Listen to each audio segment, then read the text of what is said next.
da sua propriedade, em louvor da sua glória. Feche seus olhos, curva sua cabeça e vamos orar no nome de Jesus. Querido Deus, eterno Pai, agora nós, como teu povo, reunidos diante do Senhor, estamos diante da tua palavra e rogamos ao Senhor que o Senhor, no nome de Jesus, venha de forma poderosa, impactante, falar conosco nesta manhã. Que o Senhor traga a nós, Senhor, a convicção da importância que nós, como teu povo, a igreja do Senhor, temos diante de ti, e da nossa responsabilidade, do nosso dever para com os de dentro e para com os de fora. Nós oramos assim no nome de Jesus. Amém. Eu estou expondo o livro do Eclesiastes, e no capítulo 4, quando assim o expus no domingo passado, irmãos, 2 versículos chamou a minha atenção, porque no contexto do livro do Eclesiastes, Salomão está respondendo a uma pergunta que ele faz, capítulo 1, versículo 3. Qual é o proveito que o homem tem dos seus afazeres, da sua fadiga debaixo do sol? Ou o que é que eu ganho diante desta realidade da vida que é tão árdua, que é tão dura? E Salomão, ele vai responder a esta pergunta, trazendo a nós que nós só vamos encontrar o real sentido, o significado da vida em Deus, porque Deus é a fonte que supre todas as nossas necessidades. E na sua observação, ele olha para o indivíduo, capítulo 4, versículos 7 e 8, ele diz assim: então, considerei outra vaidade debaixo do sol, isto é, o homem sem ninguém, não tem filho nem irmão, contudo, não cessa de trabalhar, e seus olhos não se fartam de riquezas, e não diz: para quem trabalho eu, se nego a minha alma os bens da vida? Também isto é vaidade e enfadonho trabalho. Está dando um eco aqui no retorno? Fazendo um grande favor, obrigado. Existe um ditado popular, e eu creio que você já ouviu esse ditado popular, que diz que existem pessoas tão ricas, que a única coisa que elas possuem é o dinheiro. É esse tipo de indivíduo que Salomão está apontando para nós, e é para esse tipo de pessoa, ou de irmãos e irmãs, que Paulo está escrevendo esta carta. Nós temos a convicção, irmãos e irmãs, que fomos lavados e remidos pelo sangue precioso de Jesus, como acabou de afirmar o reverendo Guilherme aqui. Mas, contudo, nós não temos a noção real da riqueza incalculável, dada a nós mediante a obra vicária de Jesus Cristo. E por isso nós acabamos vivendo como se fôssemos mendigos, tendo um tesouro inestimável à nossa disposição. Nós ficamos, algumas vezes, nós deparamos com alguns irmãos, algumas irmãs, que por não entender a preciosidade da riqueza em Cristo disponibilizada a eles, eles continuam buscando vias para que por meio deles, eles sintam-se preenchidos ou abençoados por Deus. Por isso que é muito comum a gente perceber e ver irmãos e irmãs fazendo campanhas e campanhas de uma semana, campanha de 15 dias, campanha de 30 dias, irmãos que vão durante 30 dias ao monte orar, irmãos que se sacrificam, porque eles pensam que se assim fizerem, Deus derramará as suas bênçãos sobre eles. Mas o texto que nós acabamos de ler, nos diz no versículo 3, capítulo 1 desta carta de Efésios, que Deus já derramou sobre nós toda a bênção espiritual nas regiões celestiais. Toda a bênção. Nós não temos mais a necessidade de ficar indo atrás das bênçãos, como é muito comum no nosso círculo evangélico. Esta carta, ela foi escrita justamente para esse tipo de crente, que são ricos em Cristo Jesus, mas escolheram viver como mendigos. São irmãs e irmãs que têm diante deles uma mesa farta, mas tudo à disposição deles, mas eles têm aquela síndrome do irmão mais velho do filho pródigo, que diante do cenário da volta do seu irmão, que estava perdido, diz o texto, ele acusa o seu pai de não ter dado a ele nada, mesmo ele tendo dado toda a sua vida em trabalho em favor daquela propriedade. Aquele filho diz para o pai: eu tenho permanecido contigo aqui todos os dias, e até hoje tu não me deste nada. E o pai responde: você ainda não entendeu que tudo que é meu é seu. Toda a riqueza está à sua disposição, mas você ainda carrega em si a síndrome de alguém que está a mendigar aquilo que já está liberado da parte de Deus para ele. Esta carta foi escrita pelo apóstolo Paulo. Ele estava em Roma preso, por volta do ano 61, 63 depois de Cristo, e provavelmente Tíquico tenha sido o portador desta carta. O tema desta carta, ele tem vários temas desta carta. John Stott diz que esta carta é a carta das coisas excelentes, mas eu escolhi um tema de acordo, porque o tema ele não é inspirado, né? Na minha leitura eu coloco o tema as riquezas do cristão em Cristo Jesus, com base no versículo 3 do capítulo de número 1.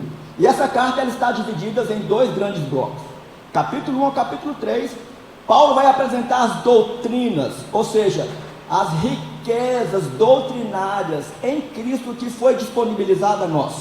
E depois, capítulo 4 ao capítulo 6, segundo bloco da carta, Paulo vai dar a nós que, uma vez que nós entendemos as doutrinas, que nós absorvemos os ensinamentos da Escritura, nós precisamos colocá-las em prática.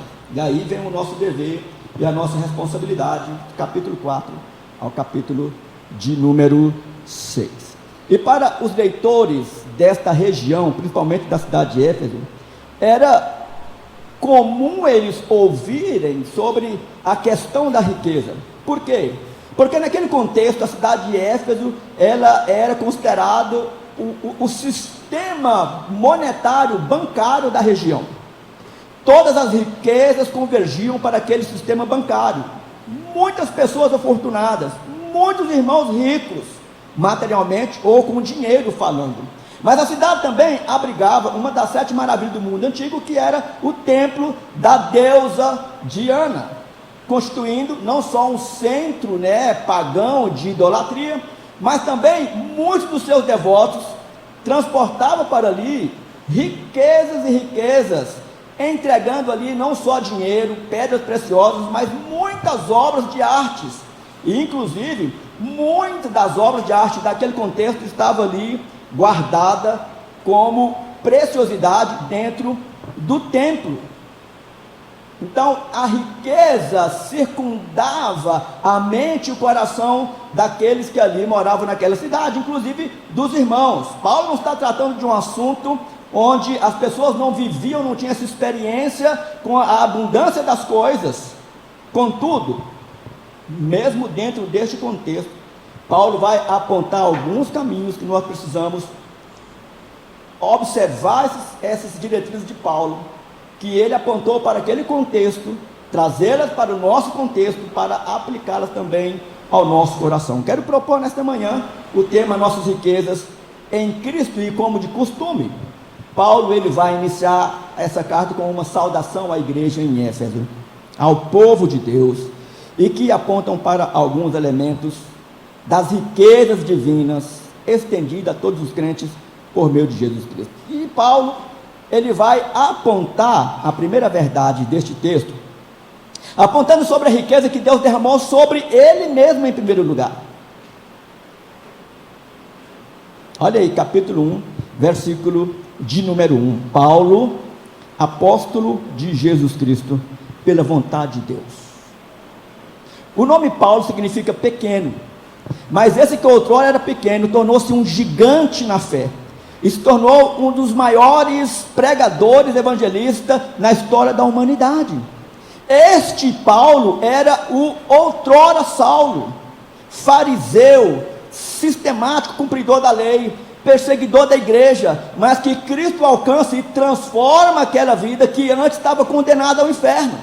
Paulo começa a olhar para ele mesmo e perceber quanto Deus foi bondoso e misericordioso para com ele, que Deus o tirou do inferno, que que Deus livrou e mudou o rumo da sua vida, que Deus concedeu a ele, além da grande bênção da salvação, Deus o credencia como apóstolo.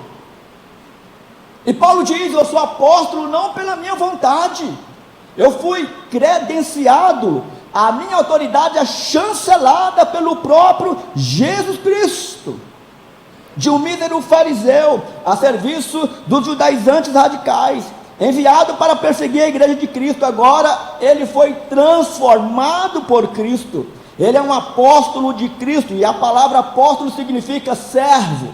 Ele se torna um pregador, um professor, pastor, comissionado, enviado, e cuja autoridade foi chancelada pelo próprio Jesus. Ele diz: eu sou o que sou pela vontade de Deus.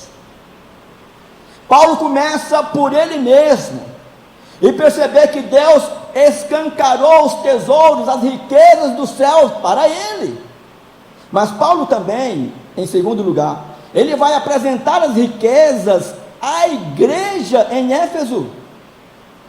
Ele vai dizer aos santos que vivem em Éfeso e são fiéis em Cristo Jesus. Aos santos que vivem em Éfeso. E esta palavra santo, ela aparece em 9 ocasiões nesta carta. Paulo dirige a sua carta chamando os irmãos e as irmãs de santos. Capítulo 1, versículo 1, capítulo 1, versículo 15, capítulo 1, versículo 18, capítulo 2, versículo 19, capítulo 3, versículo 8, versículo 18, capítulo 4, versículo 12, e assim sucessivamente. Mas Paulo também tem a ideia que estes santos estavam também outrora, antes de Cristo, condenados ao inferno. E Paulo vai dizer isso com muita clareza no capítulo 2, do versículo 1 ao versículo 4. Que outrora todos eles, assim como nós, andávamos segundo o curso do nosso coração, a vontade da nossa natureza depravada. Servíamos, conscientes ou não, ao império das trevas. Mas Paulo diz que mais Deus, sendo rico em misericórdia, por meio de Jesus, deu àquela igreja, a nós nos dias atuais, o seu maior bem, o seu próprio Filho, para que por meio do Filho eles fossem remidos, que eles fossem lavados nos seus delitos e nos seus pecados. Os santos são aqueles que foram separados por Deus com um propósito. É aqueles que precisam entender esta riqueza, porque senão nós vamos continuar a mendigar, como alguns vivem uma vida mendiga, tendo todos os tesouros dos céus, por parte de Cristo, à sua disposição. E o termo fiel refere-se àqueles que creem em Jesus. Não é aqueles que dizem que andam com Cristo, é aqueles que creem, aqueles que dão testemunho, aqueles que vivem o dia a dia da igreja local, é aqueles que têm prazer na comunhão dos santos, é aquele que entende a sua responsabilidade de levar esta bênção da mensagem do Evangelho àqueles que, como ele outrora, estava perdido. E Paulo encerra este prefácio, essa saudação, abrindo os cofres insondáveis das riquezas de Deus, com a costumeira salvação, graça e paz. Irmãos, nós lemos o texto na Escritura, e às vezes a nossa leitura ela é tão superficial, que nós não mergulhamos naquilo que nós deveríamos mergulhar para experimentar a riqueza daquilo que Deus está falando a nós. Graça é uma palavra grega, o termo graça é usado 12 vezes nesta carta, e se refere à bondade de Deus para com aqueles que outrora eram indignas. A graça a qual você foi alcançado, a graça que nos sustenta na nossa caminhada, como diz João no capítulo 1, no seu Evangelho, que é graça sobre graça diariamente sobre nós. Entende que há um tesouro incalculável dado a nós, mas nós ainda continuamos a ir atrás de migalhas. Mas Paulo também, ele vai usar o termo no hebraico que é a paz, shalom de Deus. E essa paz aponta para aquele ato de Adão e Eva, em consciência, em plena rebeldia, em desobedecer a Deus, mesmo sendo alertados por Deus. E naquele ato da desobediência, a paz entre Deus e o homem foi rompida. E a morte entra na nossa história, na história da humanidade. Mas o caos não iria perdurar, porque no capítulo 3, versículo 15 do livro do Gênesis, Deus diz que o descendente iria esmagar a cabeça da serpente, que é o primeiro anúncio do evangelho, que esse descendente iria restaurar a paz que foi rompida no Éden. E de fato nós, antes de Cristo entrar na nossa história, todos nós éramos rebeldes a Deus, a sua palavra, não queríamos nada com Deus, e quando alguém falava de Deus para nós, nós ficávamos irados, porque nós nos achávamos bons demais para ser alcançado por esta graça e por esta paz, tesouro inestimável, incalculável, vindo da parte de Deus, para trazer a nós o equilíbrio cristão que nós precisamos para o nosso dia a dia.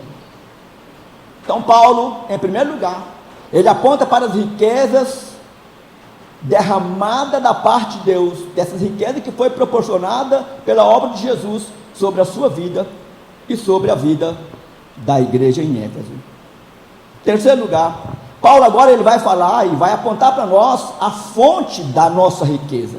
Capítulo 3, a sua primeira parte diz que bendito seja o Deus e Pai de nosso Senhor Jesus Cristo. Deus, o Pai, nos tornou ricos em Jesus Cristo.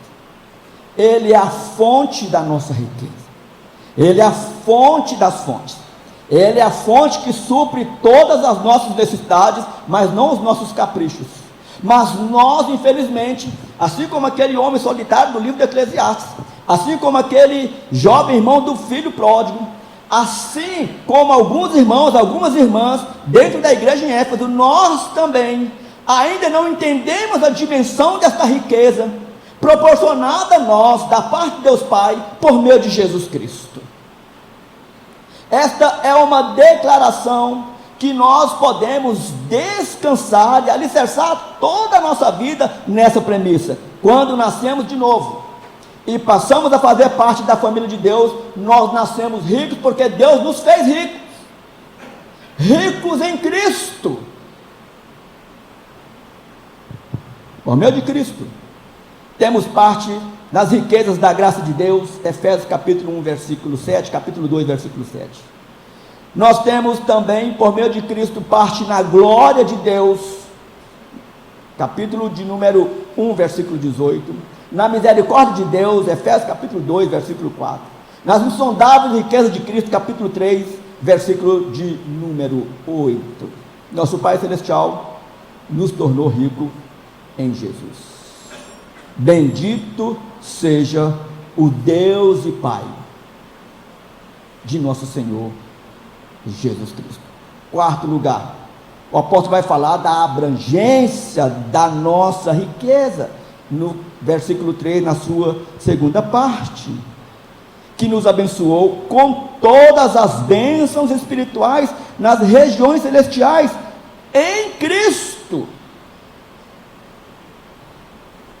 Temos toda sorte de bênção espiritual, já foi outorgada, já foram derramadas sobre nós. Por que você está correndo atrás de bênção, ou de benção, como alguns dizem? Atrás da benção.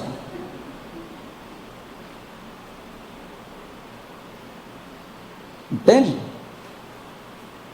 Esta é aquela declaração, queridos, que nós precisamos também compreendê-la e guardá-la dentro do nosso coração, porque nós temos toda a sorte de bênção espiritual, que é uma declaração que pode ser traduzida também com todas as bênçãos do Espírito derramadas sobre nós.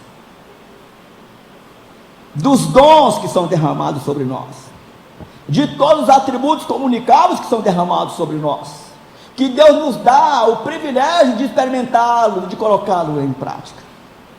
Então o Espírito é mencionado diversas vezes nesta carta aos Efésios, pois é Ele que canaliza as riquezas do Pai para nós, por meio de Jesus Cristo.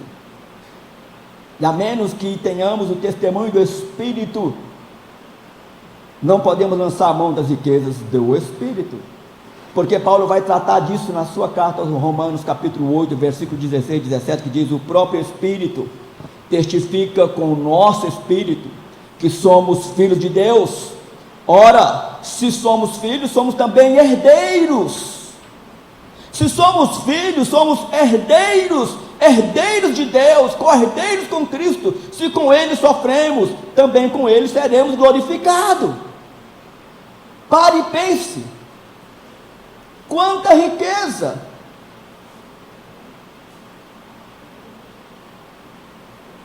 Dispensada, derramada, dirigida a nós. E a nossa vida cristã, ela gira em torno do céu. É por isso que essa bênção está nas regiões celestiais, porque a minha cidadania, ela encontra-se no céu. Filipenses capítulo 3, versículo 20. Seu nome está escrito no livro da vida, que está rolado nos céus. Lucas capítulo 10, versículo 20, livro do Apocalipse. Seu Pai, Deus celestial, também encontra-se no céu de forma transcendente. Colossenses capítulo 3, versículo 1 a seguir. Eu insisto, irmãos, em dizer para vocês o que eu tenho insistido comigo. Nós precisamos reler a Escritura de forma criteriosa.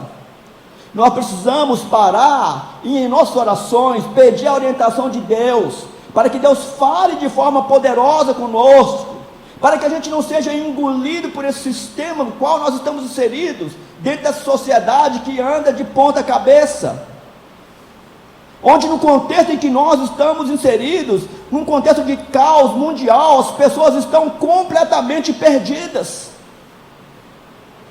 sem resposta, desesperadas.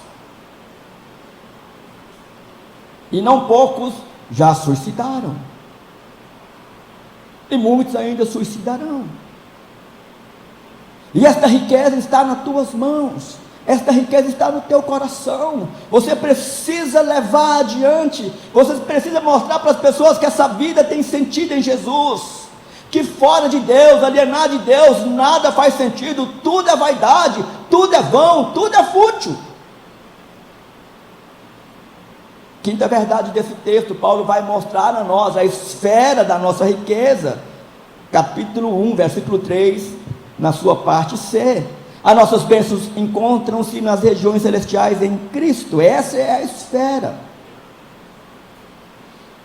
Paulo diz que a nossa luta, na carta aos Efésios, capítulo 6, a partir do versículo 10, que a nossa luta não é contra a carne e contra o sangue, mas contra principados e potestades. Aonde? Nas regiões celestiais. O nosso bom tesouro, que foi dado a nós, está guardado, reservado, mas Deus já nos comunica, já nos dá esta graça de poder desfrutar dele também aqui e agora. É isso que o apóstolo está dizendo a nós, e é por isso que nós precisamos trilhar essa vida, a despeito de todos os percalços, com os nossos olhos fitos nos céus, nas regiões celestiais.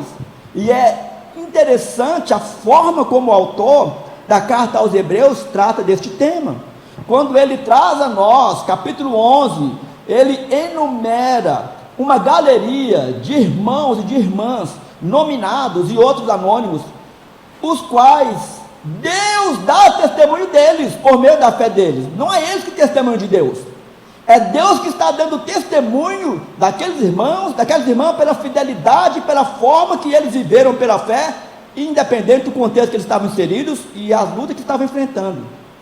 Mas quando o autor entra no capítulo 12, ele diz: Às vezes nós paramos, irmãos, e diante dessa dura realidade da vida cristã, nós pensamos: será que é possível a gente trilhar a vida cristã por meio da fé? Os autores aos Hebreus dizem: sim.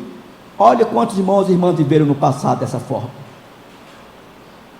Aí ele vai apontar o caminho. Você quer andar nessa mesma esfera, nessa mesma dimensão? Então você lance fora todo o peso e todo o pecado que tenazmente te assedia, e corra com perseverança, olhando firmemente para o autor e consumador da nossa fé, Jesus. É possível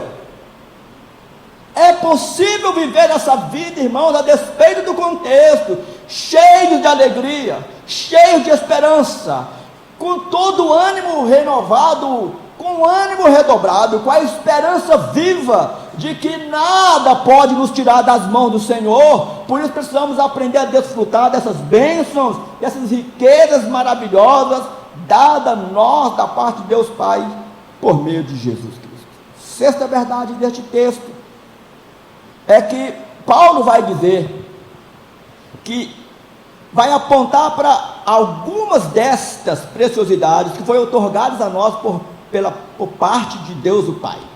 Versículo 4 ao versículo de número 6.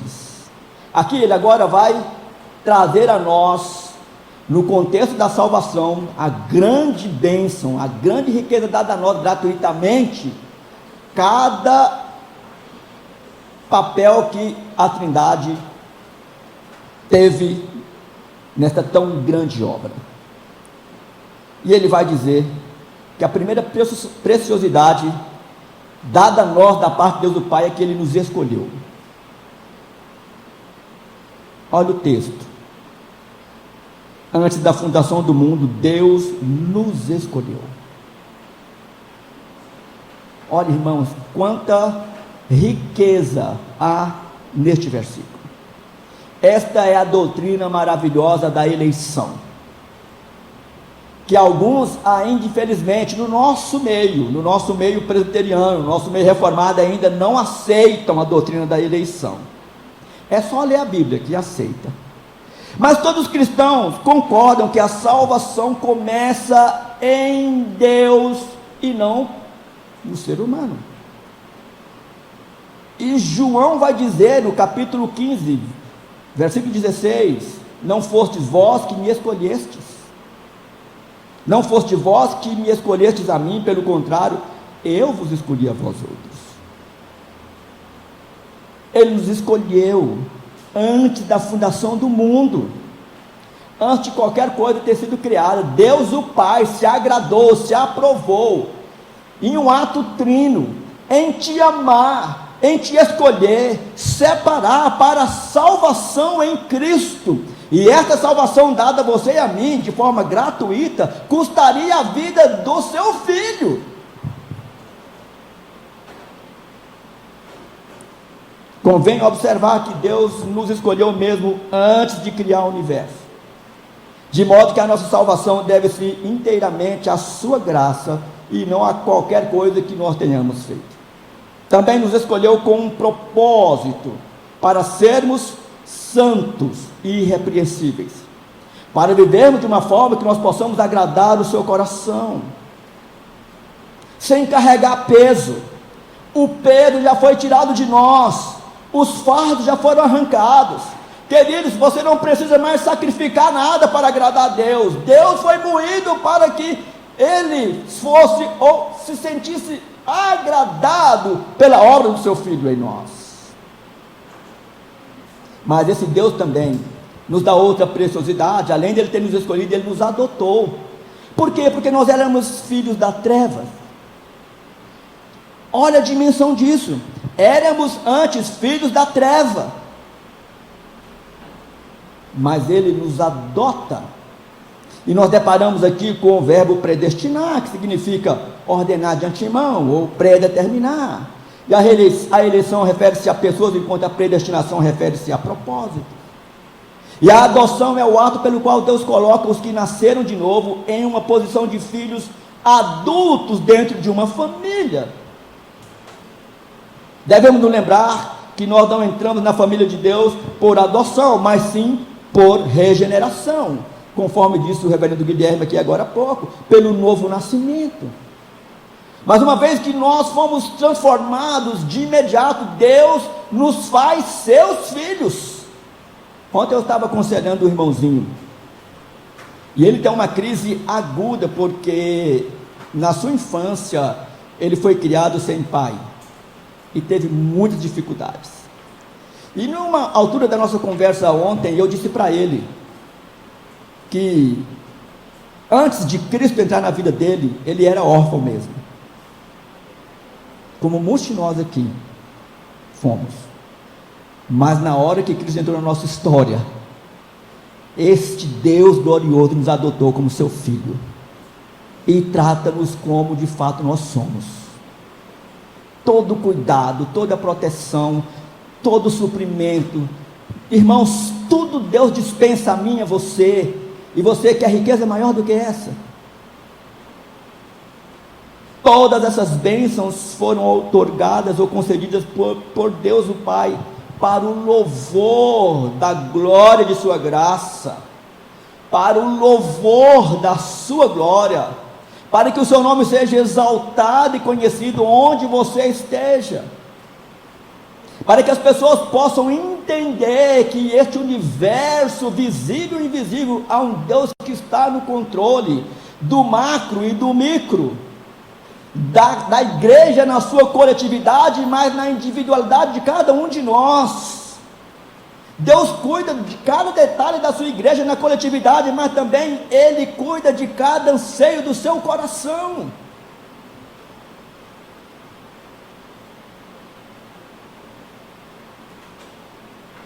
E diz que é para o louvor da glória da sua graça que Ele nos concedeu gratuitamente no amado. Foi de graça para nós, de graça para nós. Mais ou menos 3 anos atrás, eu fui a um velório de um bebê de 1 ano de idade. Uma tragédia. O seu pai saindo de casa, com o carro na garagem, não viu que o seu filho estava atrás do carro e passou em cima do bebê.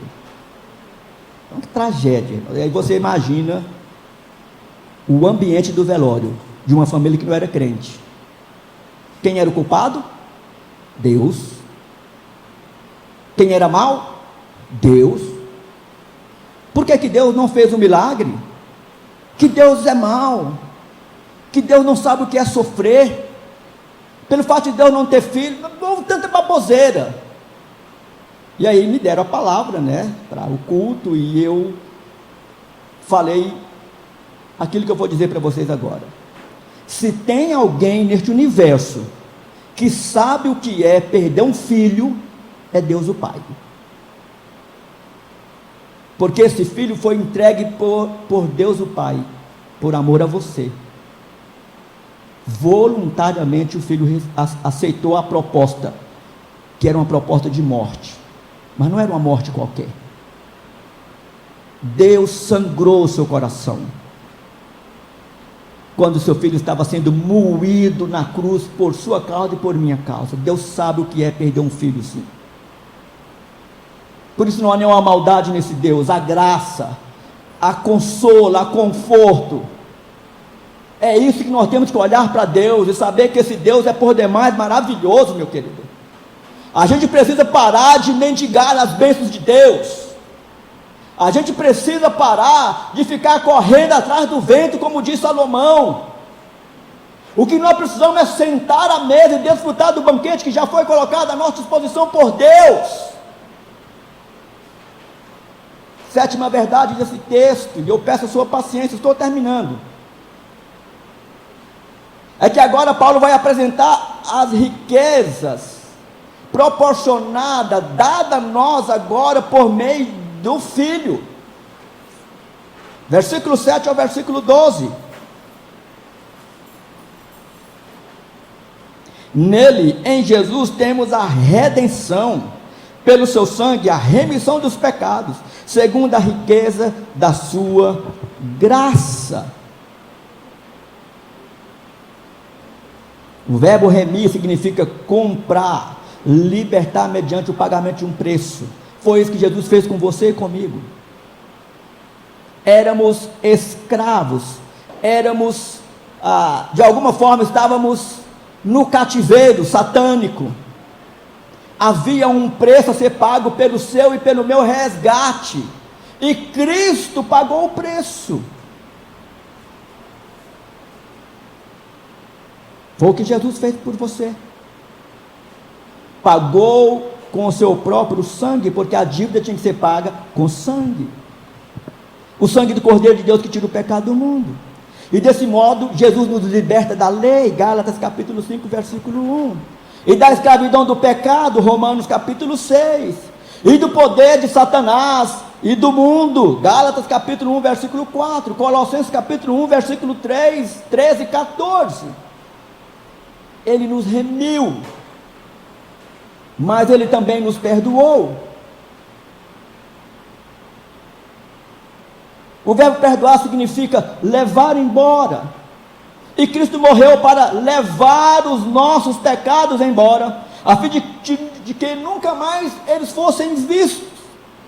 Salmo 103, versículo 12 diz: quanto disto o oriente do ocidente, assim afasta de nós as nossas transgressões. Isaías capítulo 43, versículo 25, Deus disse: eu mesmo sou o que apaga as tuas transgressões por amor de mim, e dos teus pecados não me lembro. O seu pecado, o meu pecado, os nossos pecados foram lançados no mar do esquecimento. Deus não esfrega nada na nossa cara. Deus não nos perdoa condicionado àquilo que nós fizemos uma ou duas, três vezes. Mentimos, pedindo perdão, mas Deus não fala para mim: não vou te perdoar agora. Lembra que você mentiu ontem? Não, Deus não faz assim conosco. Mas é assim que nós fazemos com os nossos irmãos, é assim que nós fazemos com a nossa esposa, é assim que nós fazemos com os nossos filhos, que os filhos fazem conosco, pais. Não vou te perdoar. Você lembra que você pisou na bola ontem comigo? Ou o ano passado? Ou 10 anos atrás? Não! Perdoar não é esquecer. Mas, querido, uma vez que você perdoou, que Deus te perdoou, você não vai carregar mais esse peso. O fardo foi tirado. E nós também devemos lançar fora esse peso morto que nós carregamos. Quando nós perdoamos, ou dizemos que perdoamos, mas nós ainda, vez ou outra, ficamos desenterrando o defunto, querendo que o outro mude de atitude para que eu possa perdoá-lo. Você e eu que temos que mudar. Mas Cristo também, versículo 8 ao 10, Ele nos revelou a vontade de Deus,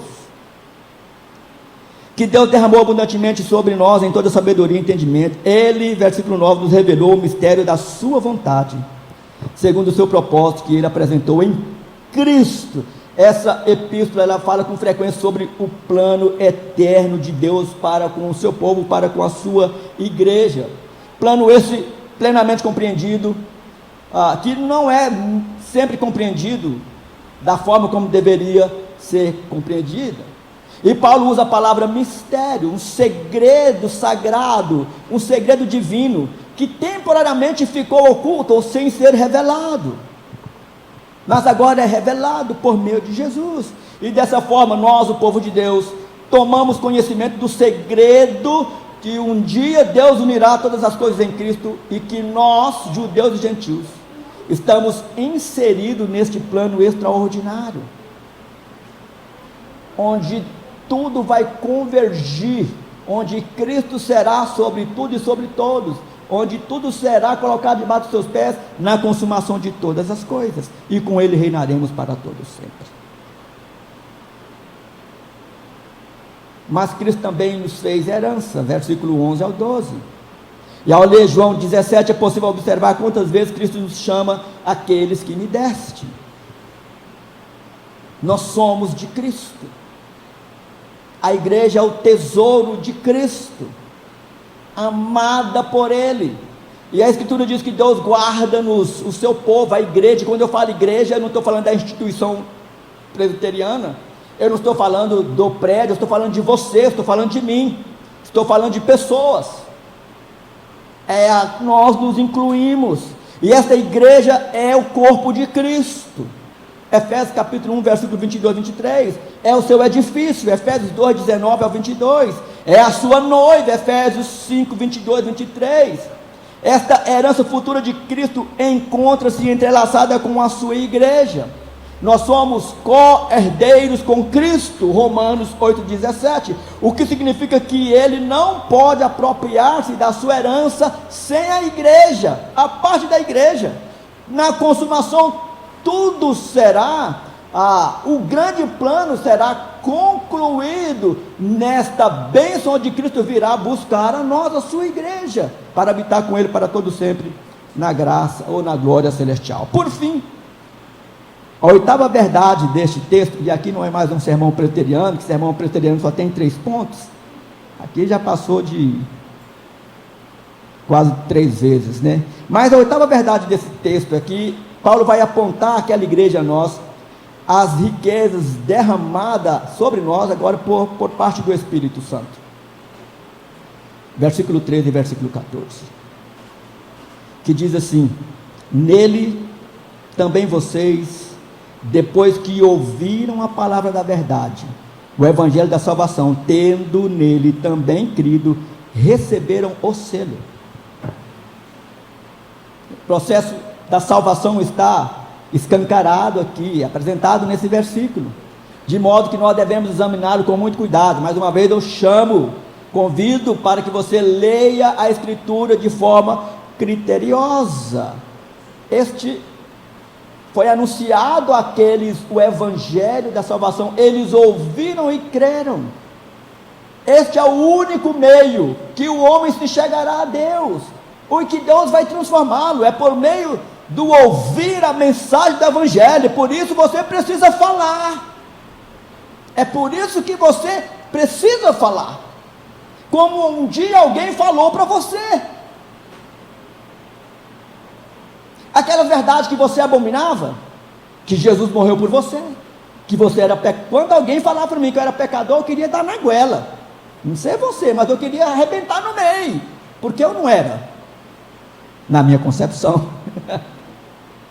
Mas o dia que Cristo me colocou diante do espelho, né, e que eu olhei para mim, eu vi o quanto eu era sujo, o quanto eu carecia desse Deus maravilhoso. Então, primeiro o pecador ouve esse evangelho. Os Efésios ouviram a palavra da verdade, descobriram que era para eles o evangelho que ia proporcionar a salvação deles. Eles também creram, e pelo fato deles ouvir o evangelho e crer em Cristo por meio da fé, eles foram selados com o Espírito Santo. Tendo nele também crido, foram selados. Indicam aqui que eles receberam o Espírito de imediato, no ato da conversão, não numa experiência depois, pós-conversão, uma segunda experiência com o Espírito. Não, é de imediato. Receber o Espírito não é uma experiência subsequente à conversão. É só você ler Atos capítulo 10, do versículo 34 ao 38. E o que refere a essa ação do Espírito, aplicando a obra de Cristo sobre nós, a igreja na sua coletividade, na sua individualidade, indica a nós que essa foi uma transação concluída. Até hoje, quando documentos legais são importantes e eles são tramitados, eles recebem um selo oficial para indicar a conclusão do negócio. É assim que você faz quando você compra uma casa. Você recebe a escritura, mas na escritura tem um selo, o selo que confirma que aquela transação foi concluída. O Espírito é essa garantia dada a nós, de que agora de fato pertencemos a Deus, somos propriedade de Deus. Selo também denota posse. Deus colocou seu selo em nós, pois nos comprou de modo que nós agora pertencemos a Ele. Primeira carta de Paulo à igreja em Corinto, capítulo 6, versículos 19 e 20. Selo também indica segurança e proteção. É só a gente lembrar do selo romano colocado no túmulo de Jesus. Tinha esse significado. Ninguém podia violar. Da parte da autoridade, ninguém podia violar. Selo também pode ser usado como uma marca de autenticidade. Assim como a assinatura de uma carta atesta a genuinidade do documento, a presença do Espírito Santo prova que nós somos cristãos autênticos. Selo também pode ser usado como garantia de que a correspondência chegará ao seu destino final. Se você for colocar uma carta endereçada para qualquer destino aí do mundo afora, você pode escolher da forma que você quer ir enviá-la, desde o selo social, SEDEX, não importa. O fato é que aquela correspondência só vai chegar ao final se você pagar pelo selo. O selo é a garantia de que aquela correspondência chegará lá. E o nosso destino é o céu. E o Espírito Santo é a garantia, é o selo de Deus em nós que nós vamos chegar lá. Não por nós, mas por Ele. E por fim, esse Espírito, ele é o penhor. Ou seja, o Espírito, ele é a garantia. A palavra penhor, que nesse contexto significava uma entrada paga para garantir a compra final de um bem ou de uma propriedade. A gente sabe como é que funciona. Você vai comprar uma casa, um carro, você dá uma entrada para garantir o negócio. Paulo está dizendo, o Espírito Santo é essa garantia.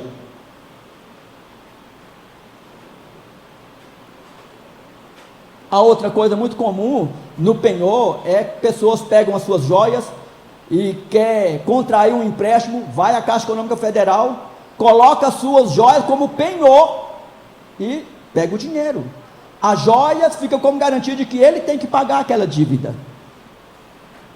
Nós somos esta preciosidade de Deus. O Espírito Santo é a garantia de Deus a seus filhos que Ele terminará a sua obra e no devido tempo Ele nos conduzirá à glória celestial. Assim sendo, irmão, nós podemos concluir esta palavra trazendo algumas reflexões primárias para depois trazer uma aplicação. Neste bloco nós examinamos algumas doutrinas bíblicas fundamentais, todas relacionadas ao tema das nossas riquezas em Cristo. E assim nós podemos concluir dizendo, primeiro, as verdadeiras riquezas procedem de Deus.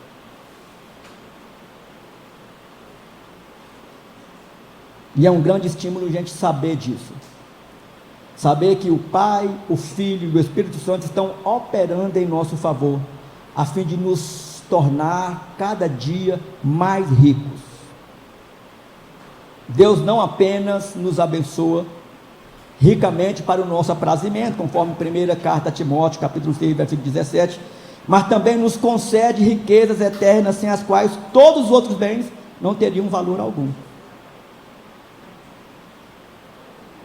Segunda conclusão, que todas essas riquezas são concedidas pela graça de Deus para a sua glória.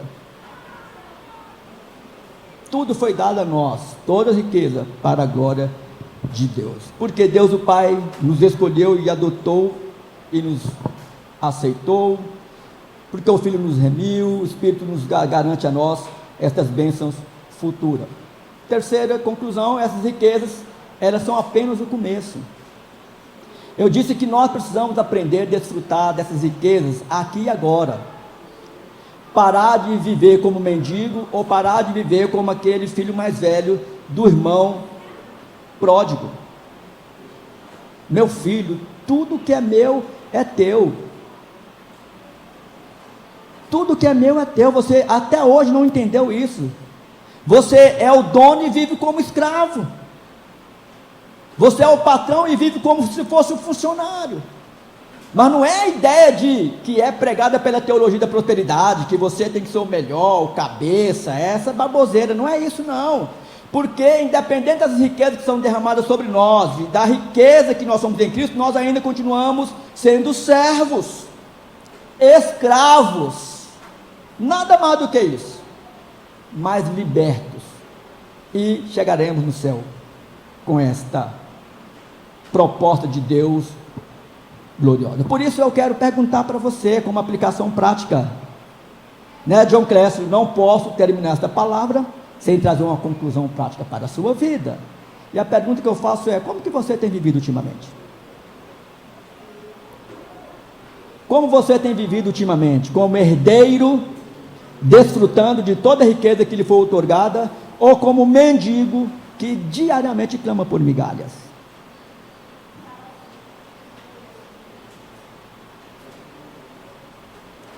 À noite nós temos mais. Feche seus olhos, cubra sua cabeça e vamos orar. Deus, muito obrigado pela tua palavra, a palavra do Senhor que nos coloca no nosso devido lugar, que aponta para nós os tesouros escancarados, inestimáveis, incalculáveis, dado a nós por meio da obra vicária de Jesus, e que nós, ó Deus, ainda relutamos em desfrutar destas riquezas. Abre os nossos olhos, abre o nosso coração, nos faça, ó Deus, a viver como nós somos, filhos do Senhor, herdeiros do Senhor, onde tudo, ó Deus, será, ó Deus, dado a nós, quando na glória celestial estaremos contigo para todo sempre, onde nós não teremos necessidade de mais nada, a não ser do Senhor mesmo. Obrigado por tudo, obrigado pela vida de cada irmão, cada irmã aqui presente, e nos traga logo mais à noite, orando no nome de Jesus, amém. Quero agradecer a paciência dos irmãos, por ter me aturado aí por este tempo. Deus possa abençoá-lo ricamente, e eu vou passar a palavra para quem? Cadê o Rev Gui? Foi arrebatado?